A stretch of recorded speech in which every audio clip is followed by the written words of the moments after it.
States is stepping up its diplomacy as truce in Gaza stands on shaky grounds. Now, not only are U.S. President's top negotiator, Steve Witkoff, President Trump's son-in-law, Jared Kushner, in Israel, Vice President J.D. Vance has also arrived in Israel. Vance, who is traveling with Second Lady Usha Vance, was greeted at Ben Gurion Airport by Justice Minister. The U.S. Vice President is expected to head to southern Israel to the headquarters of the emerging U.S. international task force that will oversee the implementation of the Gaza ceasefire. Witkoff and Kushner also met Israeli Prime Minister Benjamin Netanyahu on Monday with an aim to corral Israel and Hamas to adhere to Trump's 20-point ceasefire plan. They also met with released hostages in Tel Aviv. Gaza's health ministry has reported the death of 80 Palestinians since the ceasefire was enforced. Palestinian authorities say Israeli operations have killed 17 Gazans and severely wounded 158 people in the past 24 hours. The Israeli army said that 2 of its soldiers were killed in a Hamas attack. Hamas said that the attack was carried out by a group it wasn't in control of. However, Israel has rejected this reasoning. Qatar, one of the key mediators in Gaza's ceasefire negotiations, has accused Israel of continuously violating the ceasefire.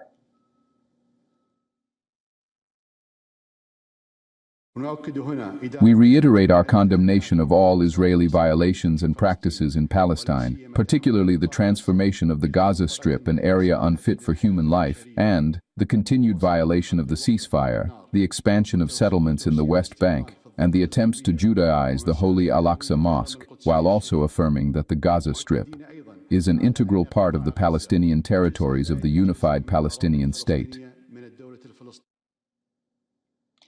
President Trump has warned the Palestinian militant group against breaching the ceasefire, saying that Hamas will be eradicated if it fails to meet the demand of the agreement. The ceasefire agreement, brokered with Egyptian, Qatari, and Turkish mediation under U.S. sponsorship, has been in place since October 10th. However, with continuous skirmishes reported, the truce remains on shaky ground. All right, joining us live from Tel Aviv, Israel, is Miss Ruthie Blum, who is a former advisor at the office of Prime Minister Benjamin Netanyahu, an author and award-winning columnist. Thank you so much for joining us on WION. So we now have Vice President J.D. Vance joining Jared Kushner and Steve Witkoff. They're all on the ground in Israel. How is this high-level American presence being perceived inside Israel? Is it as one of genuine support, or is it being perceived as perhaps putting pressure on Israel to restrain its operations?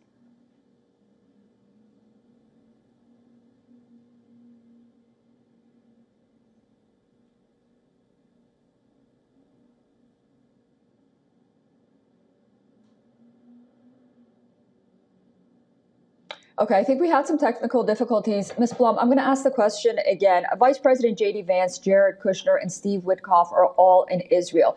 How is this visit being perceived by Israel's security establishment? Do they see this as genuine support, or do some wonder whether this is to restrain Israel's future operations in Gaza? Thank you. Now I can hear you. I'll tell you, it's being perceived in 2 different ways, and it depends.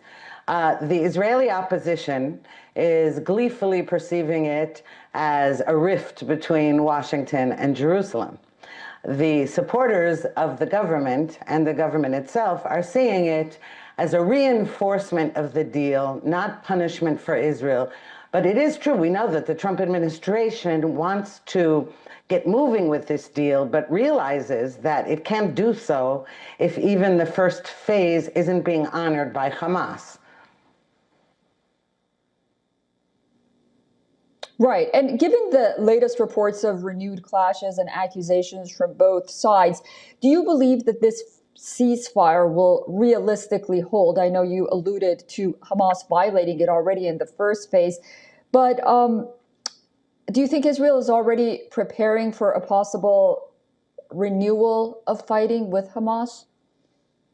Well, certainly Israel is preparing for it, but that doesn't mean that it's going to happen.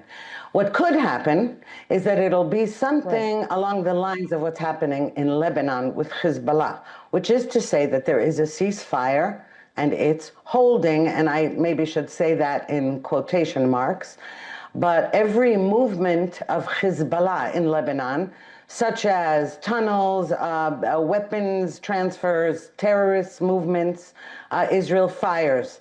And that's perfectly legitimate because that's part of the deal. The same applies in Gaza. Israel cannot allow Hamas to, which it is now, rearming, as what we're seeing, is it's trying to retain control in Gaza. It's killing, Hamas terrorists are killing anybody who disagrees with it in the Strip. And Israel is only firing back when fired upon. So, you know, at the moment, it's hard to tell what's going to happen. But listen, when you make deals with terrorist organizations, as in the case of Hezbollah, you always have to be prepared that it's never really, there's never really a final end to it, because we cease and they fire. Furthermore, they haven't returned all the bodies of the dead hostages, but interestingly enough, they announced just about an hour ago that this evening they're going to return 2 more bodies. So we'll see, and I'm sure that's because of pressure and maybe because of fear, because Vice President Vance arrived in Israel a couple of hours ago. Yeah, those bodies really need to return home. And my final question is about Iran. We can't underestimate Iran's role in all of this. How does Israel view Iran at this point in time? Well, listen, Israel always has and always will until the regime changes from within. Iran is a mortal enemy and a threat. Of course, it was severely weakened by Israel's and America's joint strike in June on the nuclear facilities. But, you know, it's interesting because Mideast envoy Steve Witkoff told 60 Minutes' Leslie Stahl this week that the Iranians have been approaching, maybe they want to make some kind of peace deal. But the supreme leader of Iran, Khamenei, tweeted yesterday, that's nonsense, and who do they think they're kidding? You know, something along those lines, which is to say, no, and they didn't weaken our facilities, and they're going to see, and America is a terrorist. So, you know, let's put it this way, they're speaking different languages, and Israelis, unfortunately, have had to learn the language of the Middle East since we're sitting right in it. And Americans are a little bit less familiar with that.